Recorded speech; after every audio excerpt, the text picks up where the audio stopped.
Welcome again to my channel, everyone. This is Trev from Trevessence. If you are new here, a very special welcome to you.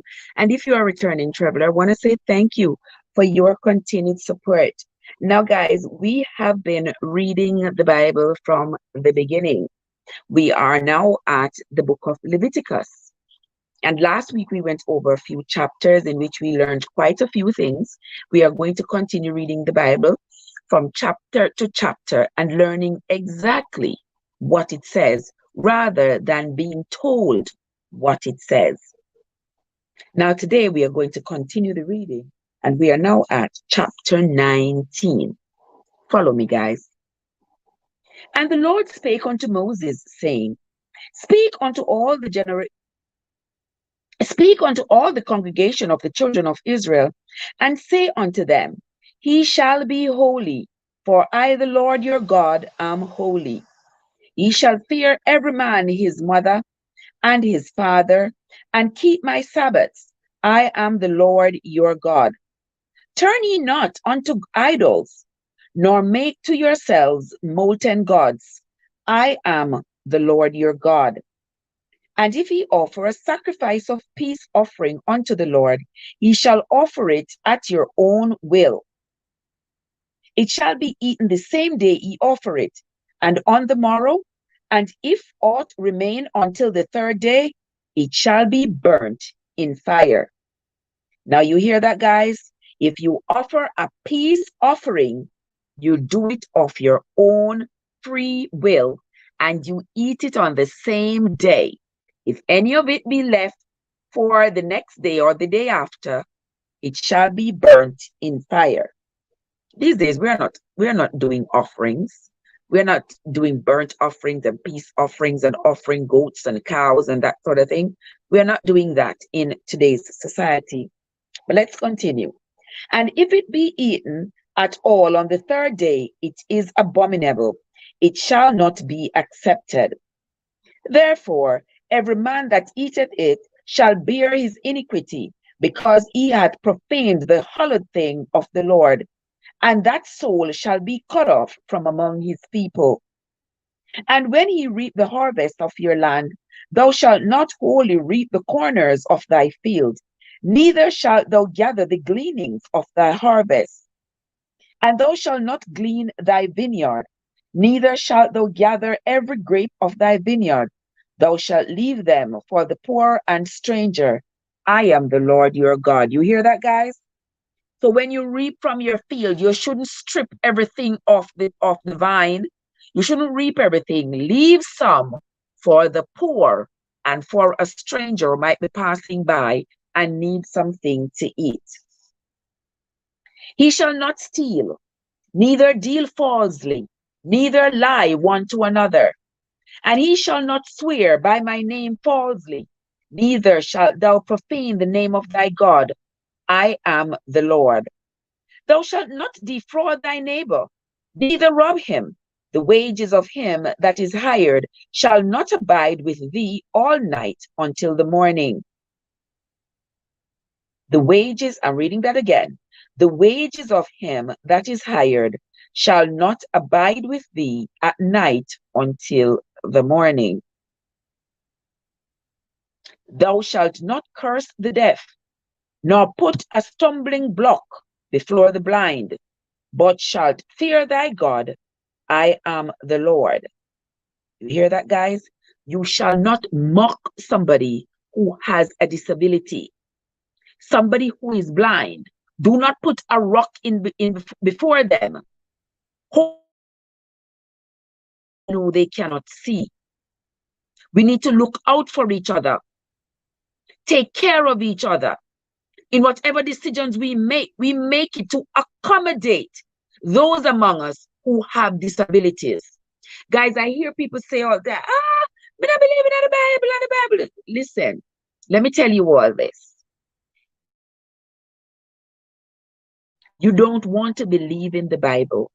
There is nothing that I have read so far in the Bible that would go against anyone living as a decent, upright human being.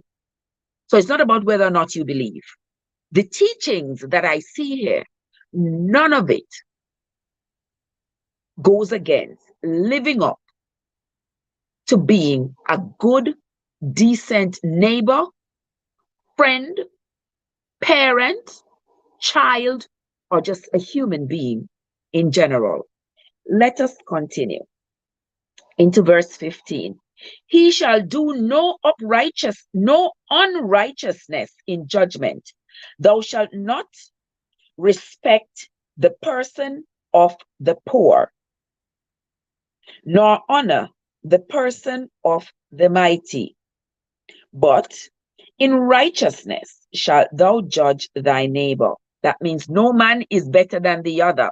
So whether you are rich or poor, when you are going to be judging, you judge each person according to their person, according to what the person did, but not because they are rich or poor. Thou shalt not go up and down as a talebearer among thy people, neither shalt thou stand against the blood of thy neighbor. I am the Lord. Thou shalt not hate thy brother in thine heart.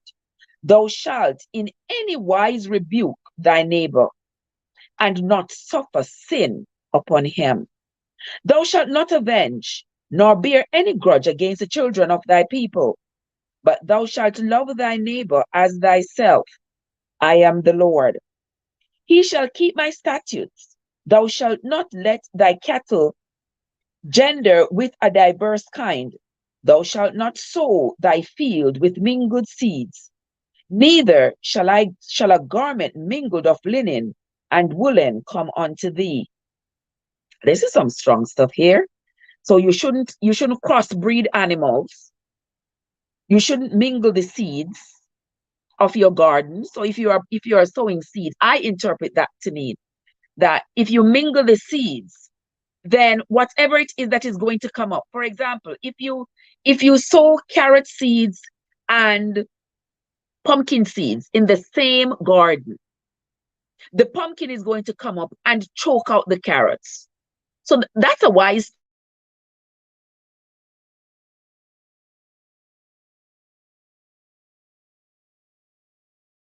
strangle the other.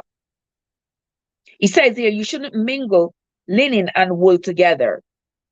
Normally, people who are seamstresses and tailors don't usually mingle fabric unless they are of the same type of fabric. If it's a piece of rayon fabric, you might use different color rayon to say make a blocked garment. But the importance of this is really that you should not mix and mingle things that are not of the same caliber. I hope you all understand it, because that is how I understand it. If you understand it a different way, let me know in the comments. And whosoever lieth carnally with a woman that is a bondmaid, be betrothed to an husband, and not at all redeemed, nor freedom given her, she shall be scourged. They shall not be put to death, because she is not free. And he shall bring his trespass offering unto the Lord, unto the door of the tabernacle of the congregation, even a ram for a trespass offering. And the priest shall make an atonement for him with the ram of the trespass offering before the Lord, for this sin which he hath done, and the sin which he hath done shall be forgiven him. And when he shall come into the land, and shall have planted all manner of trees for food, then he shall count the fruit thereof as uncircumcised. 3 years shall it be uncircumcised unto you, it shall not be eaten. But in the 4th year, all the fruit thereof shall be holy to praise the Lord withal. So you shouldn't eat the fruits of your tree for 3 years. Okay. All right. Let's continue. And in the 5th year shall he eat of the fruit thereof. So in the 4th year, you shall bring the fruits of the 4th year to the Lord. So get this, guys. For the first 3 years, the fruit is considered uncircumcised, so you should not eat it. On the 4th year, the fruit is holy, so you should bring it to praise the Lord. But on the 5th year, ye shall eat the fruit thereof, that it may yield unto you the increase thereof. I am the Lord your God. Guys, I didn't even know that that existed in the Bible. He shall not eat anything with the blood, neither shall he use enchantment, nor observe times. He shall not round the corners of your heads, neither shalt thou mar the corners of thy beard. He shall not make any cuttings in your flesh for the dead, nor print any marks upon you. I am the Lord. Okay. Do not prostitute thy daughter to cause her to be a whore, lest the land fall toward them, and the land become full of wickedness. Ye shall keep my Sabbaths and reverence my sanctuary. I am the Lord. Regard not them that have familiar spirits, neither seek after wizards to be defiled by them. I am the Lord your God. Thou shalt rise up before the hoary head, and honor the face of the old man, and fear thy God. I am the Lord. And if a stranger sojourn with thee in your land, ye shall not vex him.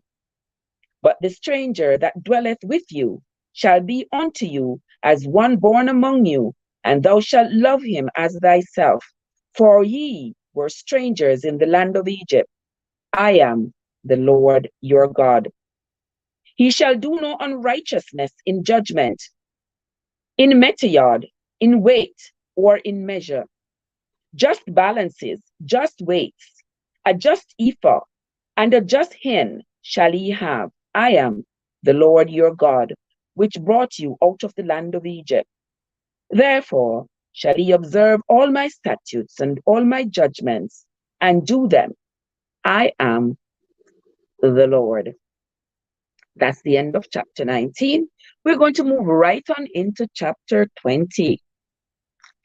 And the Lord spake unto Moses, saying, Again, thou shalt say to the children of Israel, whosoever he be of the children of Israel, or of the strangers that sojourn in Israel, that giveth any of his seed unto Molech, he shall surely be put to death. The people of the land shall stone him with stones. There I tell you guys that some parts in the Bible does have some sanctified violence in it, and there are some cultures that continue to sanctify this kind of violence. But we will continue. And I will set my face against that man, and will cut him off from among his people, because he hath given of his seed unto Molech, to defile my sanctuary, and to profane my holy name. And if the people of the land do anyways hide their eyes from the man, when he giveth of his seed unto Molech, and kill him not, then I will set my face against that man, and against his family, and will cut him off, and all that go a whoring after him, to commit whoredom with Molech from among their people. And the soul that turneth after such as have familiar spirits, and after wizards, to go a whoring after them, I will even set my face against that soul, and will cut him off from among his people. Sanctify yourselves thereof, and be ye holy, for I am the Lord your God. And ye shall keep my statutes, and do them. I am the Lord which sanctify you. For everyone that curseth his father or his mother shall be surely put to death. He that cursed his father or his mother, his blood shall be upon him. And the man that committeth adultery with another man's wife, even he that committeth adultery with his neighbor's wife, the adulterer and the adulteress shall surely be put to death. Guys, another form of sanctified violence right here. And the man that lieth with his father's wife hath uncovered his father's nakedness. Both of them shall surely be put to death. Their blood shall be upon them. And if a man lie with his daughter-in-law, both of them shall surely be put to death, that have wrought confusion, their blood shall be upon them. If a man also lie with mankind, as he lied with a woman, both of them shall have committed an abomination, they shall be put to death, their blood shall be upon them.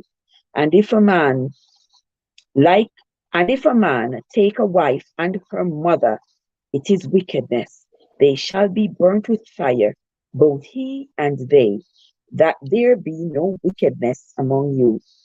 And if a man lie with a beast, he shall be put to death, and he shall slay the beast. And if a woman approach unto any beast, and lie down thereto, thou shalt the woman and the beast, they shall surely be put to death, their blood shall be upon them. And if a man shall take his sister, his father's daughter, or his mother's daughter, and see her nakedness, and she see his nakedness, it is a wicked thing, and they shall both be cut off from their people. He hath uncovered his sister's nakedness, he shall bear his iniquity. And if a man shall lie with a woman having her sickness, and shall uncover her nakedness, he hath discovered her fountain, and she hath uncovered the fountain of her blood, and both of them shall be cut off from among their people. And thou shalt not uncover the nakedness of thy mother's sister, nor of thy father's sister, for the uncovering of your near kin thou shalt bear they shall bear their iniquity. And if a man shall lie with his uncle's wife, he hath uncovered his uncle's nakedness. They shall bear their sin, and shall die childless. And if a man shall take his brother's wife, it is an unclean thing. He hath uncovered his brother's nakedness. They shall be childless. He shall therefore keep all my statutes and all my judgments, and do them, that the land whither I bring you to dwell therein spew you not out. And he shall not walk in the manners of the nation, which I cast out before you, for they committed all these things, and therefore I abhorred them. But I have said unto you, he shall inherit their land, and I will give it unto you to possess it, a land that floweth with milk and honey. I am the Lord your God, which have separated you from other people. Ye shall therefore put difference between clean beasts and unclean, and between unclean fowls and clean fowls, and he shall not make your souls abominable by beast, or by fowl, or any manner of living thing that creepeth upon the ground, which I have separated from you as unclean. And ye shall be holy unto me, for I am the Lord, I am holy, and have severed you from other people, that he shall be mine. 27 and last. A man also, or woman, that hath a familiar spirit, or that is a wizard, shall surely be put to death. They shall stone them with stones, their blood shall be upon them. Guys, these last two chapters here are a little concerning. We see some cultures still abide by these laws, where people are stoned to death, people are put to death for transgressions that are laid out in the Bible. The Bible is a great book, but certainly these kinds of judgments for transgressions, these kinds of outcomes are not, definitely not upheld in our society, and rightfully so. So there goes where I find myself not going along with some of the things in the Bible, because I certainly don't agree with anybody getting stoned, regardless of the quote unquote sin that they have committed. Let me know what you all think in the comments below. Do you think that society should have upheld these Bible principles in today's society? If society upheld these Bible principles according to the Bible, if society ever upheld these teachings, what would society be like? Tell me what you think, because to me, I think that if society had ever upheld these teachings of stoning people because they have sinned, based on these sins that the Bible outlined right here, if everybody who committed these sins were to be stoned to death, then certainly we wouldn't have this many people in society right now. So for sure, my friends, this kind of teaching could not be upheld into today's society. All right, that's going to be it for me for today. Until next time, this is Trev from Trevessence, where your journey matters.